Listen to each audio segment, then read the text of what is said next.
বসিয়েছি তাদেরকে কি করার জন্য ক্ষমতায় বসিয়েছি? বারবার আমাদেরকে কেন রাস্তায় নামতে হবে, কেন ব্লকেট কর্মসূচি পালন করতে হবে, কেন আন্দোলন মিছিল করে গণজাগরণের মাধ্যমে কেন আওয়ামী লীগকে নিষিদ্ধ করতে হবে? কুমিল্লা বিশ্ববিদ্যালয় সহ কুমিল্লা থেকে এবং সারা দেশ থেকে আওয়ামী লীগকে উৎখাত করতে হবে। আওয়ামী লীগ নামক কোন সন্ত্রাসী সংগঠন থাকা যাবে না।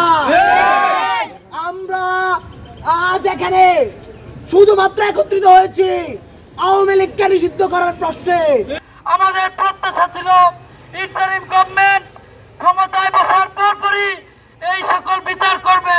5ই আগস্ট সেনাপ্রধান তার বক্তব্যে বলেছে সকল জুলুমের বিচার হবে, কিন্তু আমরা দেখছি সেনাপ্রধানের ছত্রছায়ায়, সেনাপ্রধানের নিরাপত্তায় সকল স্বৈরাচারের দোসরেরা সেফ এক্সিট হচ্ছে। আমরা চুপতে চাইতাম তাহলে জুলাই বিপ্লব হতো না, এই দেশে আর ওপেনলি কথা বলতে পারতেন না। আমরা এখান থেকে আরো বলতে চাই, জুলাইয়ের ঘোষণাপত্র অবিলম্বে দিতে হবে। জুলাই যারা আন্দোলনকারী ছিল তাদেরকে আপনারা ফাঁসির মঞ্চে পাঠাবেন, সেটা আমরা চেয়ে চেয়ে দেখবো। এটা কোনোভাবে মেনে নেওয়া হবে না।